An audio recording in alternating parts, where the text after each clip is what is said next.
అథర్వవేద శతకం పండిత పూజ్య సోమనాథి వెంకటేశ్వర శాస్త్రి గారు, పండిత వెంకటేశ్వర శాస్త్రి గారి చేత సంకలనం చేయబడినటువంటి 4 వేదాల్లో శతకాల్లో 4వ శతకం అథర్వవేదం. ఈ అథర్వవేదాన్ని చంద్ అనే పేరుతో వేదం ప్రచురం పరిగణపడుతుంది. వేదత్రయి అంటే 3 వేదములను కాదు, వేదంలో 3 రకాల విద్యలు ఉన్నాయని, జ్ఞాన కర్మ ఉపాసన. అయితే 4వది ఏమిటంటే అథర్వవేదం విజ్ఞాన కోశం. అథర్వవేదంలో విజ్ఞాన సంబంధించినటువంటి మంత్రాలు ఉంటాయి. అలాగే మిగిలిన 3 వేదాల్లో ఉన్న మంత్రాలు కూడా అథర్వవేదంలోకి వస్తాయి. విజ్ఞానం సంబంధించినటువంటి మంత్రాలు ఇందులో ఎక్కువగా ఉంటాయి. అందువల్ల ఇది చంద్ పేరుతో కనుకబడుతుంది. ఇందులో ఈనాటి మంత్రంలోని విషయం దుర్వ్యసనములు వదలుడు. చెడు వ్యసనములు వదలాలంటే, వ్యసనం అంటే మనసుకు సంబంధించింది. ఈ మనసు చంచలత్వం కారణంగా చెడు అలవాట్లు, చెడు ఆలోచనలు, చెడు అలవాట్లోకి వెళ్తున్నాడు. దాని నుంచి వదులుకోకుండా అదే పట్టిగా చేయటం వల్ల అది చెడు వ్యసనాలు. ఈ వ్యసనాలు వదలాలంటే ఏం చేయాలనేది పరమాత్మ ఈ మంత్రం ద్వారా చెప్తున్నారు. అథర్వవేద మంత్రంలో మంత్రం చెప్తున్నాం.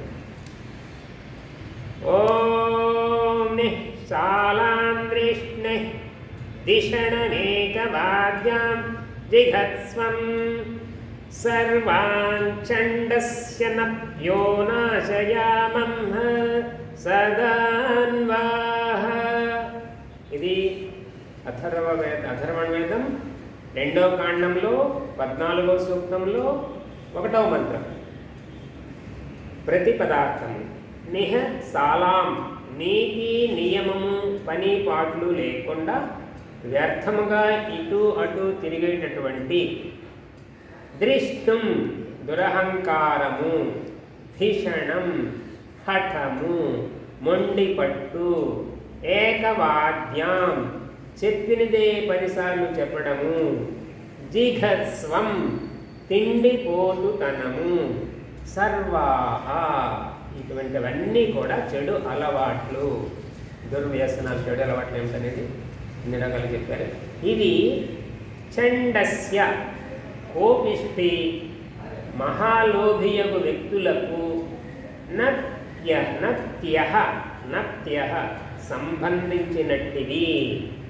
సదాన్వాహ కలహములకు దారితీయు దుఃఖమును కలిగించు ఈ దురలవాట్లను నాశయామః నిశ్శేషముగా సమూలముగా నాశనము చేయుదుముగాక. ఇది విషయం. వీటిని నాశనం చేయాలని పరమాత్మ చెప్తున్నారు. ఎందుకు చేయాలి? ఇందులో ఉన్న విషయాలేంటి? మొదటి పదము నిస్సాలాం, నీతి నియమము లేకుండా పని పాటలు లేకుండా వ్యర్థంగా ఇటువంటి తిరిగేవాళ్ళు. సమాజంలో ఇది ఒక వర్గం ఉంది.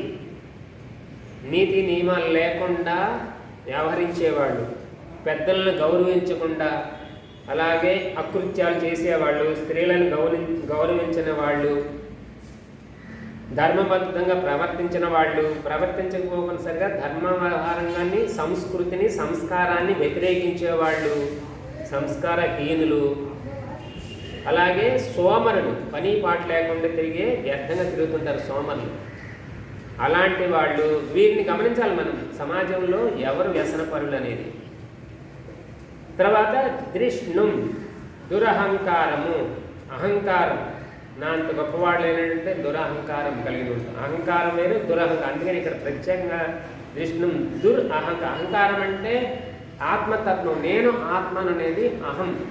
అహం నేను ఆత్మను, దేహాన్ని కాదు. అది అహంతత్వం వేరు. ఇక్కడ దుర్ అనే దాన్ని మళ్ళీ ఉపసర్గ పెట్టి దురహంకారము, చెడు అహంకారము. తెలివితేటలు లేకుండా నేనే తెలివిగలను అనుకోవటం, జ్ఞానం లేకుండా నేనే గొప్పవాడు అనుకోవటం, ఇలానే దురహంకారం. అలాగే ధిషణం హఠము, మొండిపట్టు. హఠం, మొండిపట్టు. నేను చెప్పిందే సత్యం, నేను పలికిందే వేదం, అలాగే నేను చెప్పింది వినాలి, ఎవరు చెప్పింది నేను వినను, అనే హఠం మొండిపట్టు. దాని కారణం ఏంటంటే అతడు పతనం అవుతాడు. ఎదుటివాడికి ఏమీ లేదు. నీతి నియమాలు ఇలాగా సత్యభాషణను అంగీకరించిన వాడు, ఇలాగే వేద విరోధులు, ఈశ్వరవాణిని అంగీకరించిన వాళ్ళు, ఇలాంటి వాళ్ళు వీళ్ళందరూ ఏంటంటే హఠం మొండిపట్టు గలవాళ్ళు అనమాట. దానివల్ల సత్యం తెలుసుకోకుండా అవుతుంది. వాడు ఆఖరికి వినాశనం పొందుతాడు. గ్రహించకుండా మొండిపట్టు పట్టేవాడు. ఏకవాద్యం చెప్పిందే 10 సార్లు చెప్తుంటారు.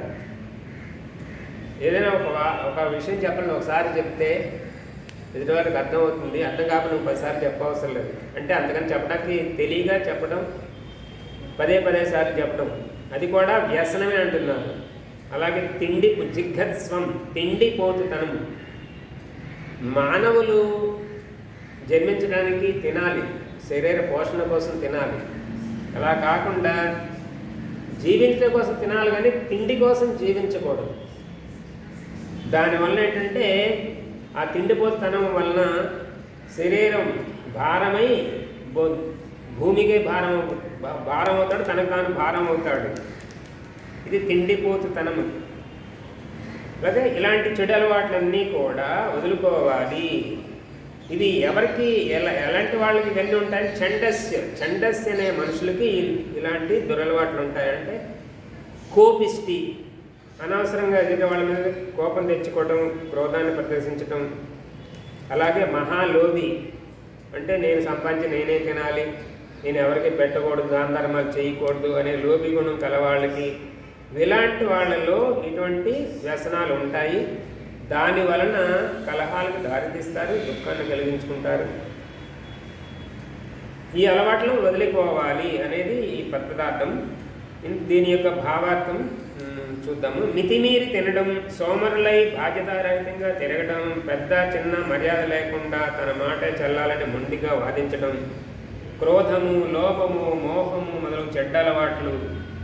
ఈ అలవాట్లు గల వ్యక్తులను త్యజించవలను. ఈ అలవాట్లను మనం త్యజించాలి. ఇలాంటి అలవాట్లు ఉండే వాళ్ళతో మనం దూరంగా ఉండాలి, స్నేహం చేయకూడదు, వారికి దగ్గరగా కూడా వెళ్ళకూడదు, వారిని మన దగ్గర రానివ్వకూడదు.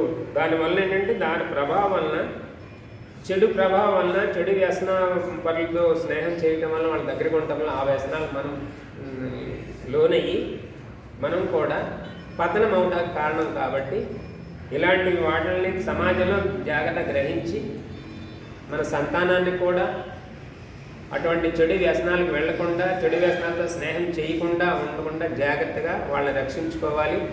సమాజాన్ని కూడా రక్షించుకోవాలంటే ముందు మనం మారాలి, ఎదుటి వాళ్ళు మారడానికి ప్రయత్నం చేయించాలి. ఇది ఈ మంత్రం యొక్క భావార్థం. ఓం ఇతి